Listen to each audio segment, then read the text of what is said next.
बार बार सब मित्रों ने कहा कि किसान, गरीब, भूखा, बेरोजगार, ऐसी बातें आई, ये शब्द गूंजते हैं, इको करते हैं। हमको अपने पर शर्म आती है।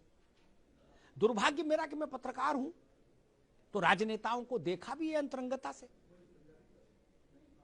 कैसे कैसे जैसे आदमी अल्टो नहीं खरीद सकता, स्कूटर, मोटरसाइकिल नहीं ले सकता भारत का आम आदमी, वैसे आप लोग जहाज में चल रहे हो, निजी जहाजों में है, ज्ञान बांट रहे हो कि गरीब के लिए वो रात भर जग रहे हैं, छत पे टहल रहे हैं। हमने आप लोगों के घरों में कप प्लेट देके पूछो ये कटोरी कहां से आई, बोले ये इटली से आई, बोले ये बोले पेरिस से आया गिलास। गरीब के लिए रो रहे हो यार, तमाशा नहीं किया करो भाई, इतना तो मत किया करो।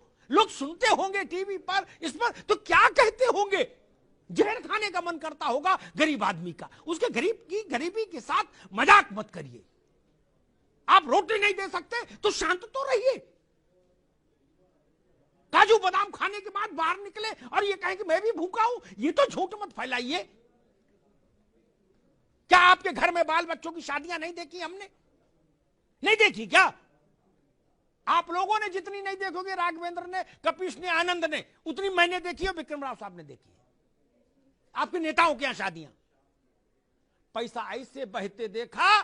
कानपुर में तो गंगा में भी उतना जोर नहीं है, ये गंगोत्री गंगा समझो, ऐसे पैसा बहते देखा।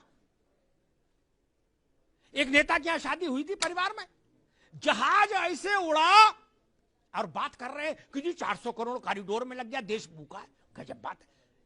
जहाज ऐसे उड़े जैसे विक्रम टेम्पो चलते हैं चमनगंज से कानपुर में, उस फ्रीक्वेंसी में जहाज उड़े। विक्रम राव साहब ने कह दिया मुझे पान खाना है, बोले जहाज ले जाओ पान खा के। कपिल श्रीवास्तव ने 2 मिनट बाद बोला, हम बोले हमको भी खाना, बोले इनके दूसरे विमान से ले जाओ। मैंने देखा, बताऊं नाम, चेहरे खराब हो जाएंगे। स्विस कॉटेज बन रही, स्विस कॉटेज शादी ब्याह में। भूख है तो सब्र कर, रोटी नहीं तो क्या हुआ। आजकल दिल्ली में है जेरे भैंसिया मुद्दा, और कह रहे गरीब का मसला है, गरीबी दूर नहीं कर रहे तो ये क्यों बना रहे। गजब बात करते हो सब लोग यार, कहीं तो कुछ रखो बाबू। मैंने एक बार अजीत सिंह से पूछा था, रहे नहीं, उनकी आत्मा को शांति मिले, मेरे मित्र थे। मैंने पूछा कि मैं उनका दिन भर का सिस्टम मैंने देखा, मैंने पूछा कि आपको पेंशन कितनी आती है, बोले इतनी। झूठ बोलने का अवसर भी नहीं था, वो तो नेट पे मिल जाती है पेंशन। तो वो मैंने कहा आपका खर्चा जो मुझे ओवरऑल दिख रहा है यही दिन भर में 2-3 लाख का है, और गरीब के लिए सब हो। अब दूसरी बात आती है, इस देश में हमको गुलाम बनाने के लिए जिन स्थानों को तोड़ा गया कि हमारी आत्मा पर भी नियंत्रण हो जाए, उन स्थानों का पुनरुद्धार नहीं होगा तो किस जगह का पुनरुद्धार होगा? आपकी कोठी में पैसा लगे तो जायज, और बाबा विश्वनाथ के कॉरिडोर बने तो ना जायज। जितना पैसा लगा है ना, बुरा मत मानना, मैं ऐसे सैकड़ों राजनेताओं को जानता, सैकड़ों, जिनके पास इस मूल्य से ज्यादा के इमारतें हैं जितना कॉरिडोर में लगा है कुल। राव साहब गलत तो नहीं कह रहा? 100 एसी लगे, 100 एसी। इंद्र की सभा लगती है। अरे पशु पक्षी भी विदेशी हैं। 2.5 लाख का तोता, उसको मकाऊ बोलते, क्या बोलते पकाऊ? हाँ, एक नेता थे, बोले ये पकाऊ लाए, मकाऊ बताए, बोले मैंने कितने का लाए, बोले भैया 2.5 लाख का लाए। वो भी कह रहे थे मैं गरीब के लिए रात भर जगता हूं। मैंने कहा फिर मकाऊ को कब खिलाते हो जब गरीब के लिए रो रहे हो? 7.5 लाख रुपया का चश्मा। बाबा विश्वनाथ पर सवाल उठाओगे? आप लोगों के पास नैतिक सत्ता नहीं है, नैतिक सत्ता नहीं है आपके पास सवाल उठाने की। भाई आपकी कमाई का कोई साधन नहीं, और आप कपड़ा रोज 3 बार बदल रहे हो, नींबू काट पहन रहे हो, कहां से आता है पैसा? काम कोई है नहीं, धंधा कोई है नहीं, बायोडेटा में लिखा समाज सेवा, और फॉर्च्यूनर में चल रहे हो झमाझम, 4 गाड़ी आगे 4 पीछे, और जूता भी साला सफेद पहन रहे हो, मोजा ही नहीं। नहीं। और जो नहीं पहन पा रहे वो दुख में मरे जा रहे। वो कह रहे कि हे ईश्वर, ऐसे दिन हमारे कब आए कि मैं भी सफेद जूता पहन पाऊं और 10 अंगूठी 10 उंगलियों में, और वो बकरी बांधने वाली उतनी मोटी चेन गले में। कोई कह रहा है राष्ट्रवाद लाएंगे, कोई कह रहा है जी समाजवाद लाएंगे, कोई कह रहा है जी कांग्रेस लाएंगे क्या, और 250 ग्राम की चेन डाले गले में। आप लोग सवाल उठाएंगे काशी विश्वनाथ पर? ना भाई साहब, ऐसा मत करिए। आध्यात्मिक को छोड़ भी दें, हालांकि आध्यात्मिक मान का कोई मूल्य नहीं होता। सिखों ने कभी यह सवाल नहीं उठाया कि गोल्डन टेम्पल का कोई आर्थिक मूल्य क्या है, वेटिकन सिटी में पोप की सत्ता क्यों चलती, सवाल ईसाई नहीं उठाते। मक्का और मदीना पर सवाल नहीं उठता। काशी विश्वनाथ पर सवाल उठाने की हिमाकत कैसे हो सकती है?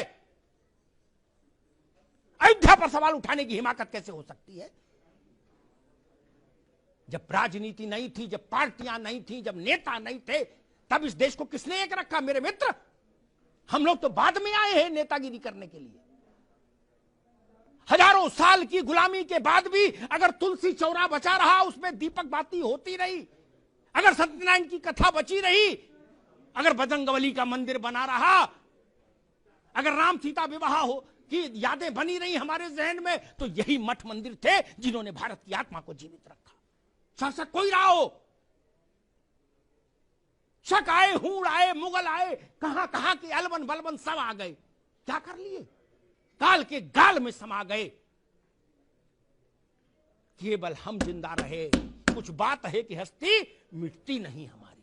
इसलिए मैं सबसे कहूंगा, स्वागत कीजिए बाबा विश्वनाथ के इस कॉरिडोर का, इस संकुल का। यह भारत की आत्मा का शंखनाद है, इसको सुनिए। और नैतिकता की बात हम तब कर पाएंगे जब हमारा जीवन गांधी सा हो जाए, लोहिया सा हो जाए, दीनदयाल सा हो जाए, जयप्रकाश सा हो जाए, तो नैतिकता की बात अच्छी लगेगी। हमारे पीछे 5-5 करोड़ की, 2-2 करोड़ की गाड़ियां चल रही हो और हम दीनदयाल की बात करें, लोहिया की बात करें, तो ठीक नहीं। लोहिया दिल्ली की सड़कों पर डीटीसी की बस से चलते थे, ये समाजवाद था। आप लोग किस बस से चलते हैं पता है ना? लोहिया चलते थे। इसलिए मैं कहूंगा, हम लोहिया दीनदयाल जयप्रकाश नहीं हो सकते तो उतनी बात ना करें। देश के मन के साथ चलिए, देश के मिजाज के साथ चलिए, देश के सरोकार के साथ चलिए। ये देश बिना परम शक्ति के नहीं रह सकता। उसको प्रतीक चाहिए, उसको आराध्य चाहिए। लोग अपने बाप की उसमें नहीं जाते, बाप गांव रहे तो लड़का नहीं जाता सालों साल। इनमें कुछ तो ताकत होगी। लोहिया जी ने कभी कहा था, विक्रमराव साहब ज्यादा बेहतर जानते होंगे, लोकसभा में एक बहस में उन्होंने कहा था, कृष्ण का उल्लेख करते हुए, कपीश भाई सुन लीजिएगा, उन्होंने कहा था कि 5000 साल से ज्यादा हो गए, नासा कहता है, कृष्ण को इस अवतरित हुए। उनका जो है एग्जिस्टेंस इस वक्त रहा होगा। बोले 5000 साल से आज तक जिस आदमी का जन्मदिन मन रहा है, वो आदमी कितना बुलंद होगा, खुद ही सोच लो। भगवान ना मानो तो भी आदमी बाप का जन्मदिन नहीं मना रहा, बाबा का याद नहीं। ये छोटी शक्तियां हैं क्या? ये भारत की प्राण शक्ति है, प्राणवायु है। ये अवरुद्ध नहीं हो सकती। मुगल नहीं कर पाए, शक नहीं कर पाए, हूण नहीं कर पाए, तो बाकी कोई क्या करेगा? धन्यवाद।